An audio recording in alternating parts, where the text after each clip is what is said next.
नमस्कार दोस्तों, मैं रमेश काला। साथियों, जो कक्षा 8 के विद्यार्थी हैं उनके लिए सबसे पहले तो महत्वपूर्ण सूचना मैं आपको बता देता हूं। जैसा कि आपको पता होगा कि आपका टाइम टेबल है वो चेंज हो चुका है। अब वो पहले वाला टाइम टेबल नहीं है, जैसे 16 तारीख को गणित का था, 18 को अंग्रेजी का था, 20 को हिंदी का था, सामाजिक विज्ञान को 22 का था, विज्ञान का 25 का जो पेपर था, संस्कृत उर्दू का 27 वाला। ये जो पुराना हमारा टाइम टेबल था, 2 बजे से 4 बजे तक का टाइम था, इस टाइम टेबल के आधार पर आप परीक्षा देने के लिए न जाएं, क्योंकि अब आपका टाइम टेबल चेंज हो चुका है। सबसे पहली चीज़ तो आपकी ये कि आपका जो टाइम है वो 10:30 बजे से 1 बजे तक का हो गया। लेकिन हम समय सारणी की, आपके टाइम टेबल की जो बात करें तो जो 16 तारीख का गणित का पेपर था वो 17 तारीख का हो गया। साथियों, आपको 17 तारीख को रविवार के दिन पेपर देने जाना है। 10:30 से 1 बजे तक का आपका पेपर है, गणित वाला पेपर।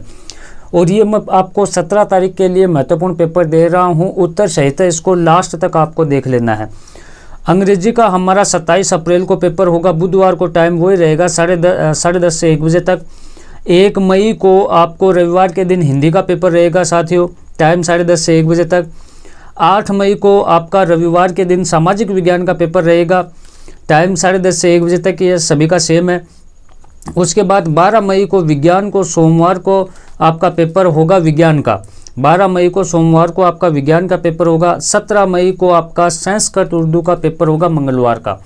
तो आपने PDF अगर डाउनलोड नहीं किया है तो मैंने इस चैनल पर वीडियो डाल दिया आपका नया जो टाइम टेबल आया उसका। तो आप अच्छे से नए टाइम टेबल के हिसाब से परीक्षा देने के लिए जाएं, पुराना अब आपका टाइम टेबल नहीं है। चैनल पर आप नए हैं तो इस चैनल को आप सब्सक्राइब कर लें, क्योंकि अगर फिर से अगर टाइम टेबल आपका चेंज हो जाता है तो इसी चैनल पर सबसे पहले आपको वीडियो मिलेगा।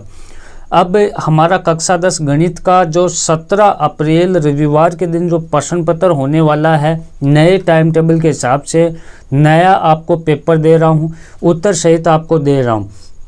आपको पेपर मिलेगा, बुकलेट मिलेगी, आपको बुकलेट मिलेगी। बुकलेट में आपको प्रश्न छपे हुए मिलेंगे और उसके नीचे आपको हल करना होगा, समझ रहे हो आप। उसके बाद आप देखें कि परीक्षा आप इस प्रश्न पत्र पर आपको रोल नंबर लिख देने हैं। आपको जो पेपर दिया जाएगा उस पर रोल नंबर लिख देने हैं। सभी प्रश्न आपको करने अनिवार्य हैं। आपको उत्तर पुस्तिका में प्रश्न लिखने हैं और अथवा में भी आपके क्वेश्चन आएंगे। अब किस प्रकार का प्रश्न पत्र रहेगा आप देख सकते हैं कि 1000 का घनमूल है। कुछ क्वेश्चन मैं आपको बताता हूँ और महत्वपूर्ण चीज़ और मैं इस वीडियो में आपको बताऊंगा। 1000 का घनमूल है तो कितना होगा, 1000 का घनमूल कितना होगा यह आपको बताना है। देखो फर्स्ट में ब हो जाएगा तो 10 होगा। उसके बाद में बीजीय व्यंजक a² - b² के गुणनखंड है, तो इसमें आपका डी ऑप्शन सही है। तो इसका क्या होगा साथियों, a - b और a+b, ठीक है। किसी उत्तल बहुभुज की भुजाओं को एक ही क्रम में बढ़ाने पर बनने वाले सभी बहिष्कोणों का योग होता है, तो कितना होता है ये आपको बताना है। बहिष्कोणों का योग इसमें हमारा 360 डिग्री हो जाएगा। उसके बाद किसी चतुर्भुज के विकर्णों की संख्या होती है, तो चतुर्भुज के विकर्णों की संख्या कितनी होती है ये आपको बताना है। तो 2 हो जाएगी, इसमें आपका उत्तर 2 हो जाएगा। घन के फलकों की संख्या कितनी है, तो घन के फलकों की संख्या आपको बतानी है, तो इसमें 6 हो जाएगा साथियों। किसी निर्देशांक तल में किसी बिंदु की अक्ष से लंबवत दूरी को कहते हैं, क्या कहते हैं, कोटि कहते हैं। अब देखो मैं आपको जो ये प्रश्न पत्र दे रहा हूँ ये हमारे 17 अप्रैल के लिए नए टाइम टेबल के हिसाब से है। तो पूरा पेपर है, पूरा उत्तर सहित है, ध्यान से देख लेना। एक चैनल और है हमारा, इस वीडियो के नीचे डिस्क्रिप्शन में उसका लिंक दे रखा है, वो भी आपसे संबंधित है। उस चैनल को भी आप सब्सक्राइब कर लें, जिससे आप 17 अप्रैल को एक बढ़िया स्कोर कर सको, बढ़िया नंबर आपके आ सकें साथियों। देखो यहाँ दिया गया है कि 243 के घात x + 1 बराबर 243 के घात -5 है, तो x का मान ज्ञात कीजिए। अब देखो यहाँ हल दिया गया है तो इसको आप थोड़ा सा समझें। देखो 243 x + 1 बराबर 243 - 5। आधार समान होने पर घातांक बराबर होंगे। x + 1 बराबर -5 और x बराबर -5 - 1, तो x बराबर -6 उत्तर हो जाएगा इसका। नेक्स्ट है कि 8वीं कक्षा में अध्ययनरत 45 विद्यार्थियों से 60% विद्यार्थियों ने गणित विषय में A ग्रेड प्राप्त की। हाँ, इससे मेरे याद आया कि साथियों इस बार फेल का भी प्रावधान है, तो आप ध्यान रखें कि आपको फेल भी किया जा सकता है, तो इस प्रश्न पत्र को अच्छे से आप रट कर जाएं। अब देखो 8वीं कक्षा में अध्ययनरत 45 विद्यार्थियों में 60% विद्यार्थियों ने गणित विषय में ए ग्रेड प्राप्त की। ए ग्रेड प्राप्त करने वाले विद्यार्थियों की संख्या ज्ञात कीजिए। तो कुल विद्यार्थियों की संख्या 45 है। गणित में ए ग्रेड प्राप्त करने वाले विद्यार्थियों का प्रतिशत 60% है। गणित में ए ग्रेड प्राप्त करने वाले विद्यार्थियों की संख्या आप देख सकें बराबर 45 का 60% क्या होगा, 45 गुणा 60/100 बराबर 27 हो जाएगा। तो अतः ए ग्रेड प्राप्त करने वाले की संख्या कितनी हो गई, गणित में 27 हो गई। अब आपको सरल करना है साथियों कि x - 5 स्क्वायर प्लस 10x, तो x - 5 square plus 10x, x square minus 2x plus गुणा x गुणा 5 प्लस 5 स्क्वायर प्लस 10x। तो चूंकि देखो a - b स्क्वायर बराबर a square plus 2ab plus b square, तो इसको हम हल करेंगे तो x square minus 10x plus 25 plus 10 और x स्क्वायर 25 उत्तर हो जाएगा इसका। आप इसका स्क्रीनशॉट भी ले सकते हो साथियों। पूरा इसमें बताया किसी बहुलक के फलकों की संख्या 5, किनारों की संख्या 9 है, तो शीर्षों की संख्या आपको ज्ञात करनी है। तो फलकों की संख्या कितनी हो गई, 5 हो गई, किनारों की संख्या 9 हो गई, शीर्षों की संख्या आपको ज्ञात करनी है। तो आइडलर सूत्र से आप निकालोगे कि f प्लस वी बराबर e प्लस 2, तो f 5 दे रखा है, v दे रखा है, f 9 दे रखा है, e 9 दे रखा है, फिर 2 हो गया, तो 5 प्लस v बराबर 11 और v बराबर 11 माइनस 5, तो v का मान 6 आ जाएगा। ठीक है। दिए गए खंड आरेख में किसी शहर में स्वच्छता अभियान के अंतर्गत विभिन्न मदों के खर्च की दी गई राशि को दर्शाया गया आलेख को देखकर निम्नलिखित प्रश्नों के उत्तर आपको देने हैं।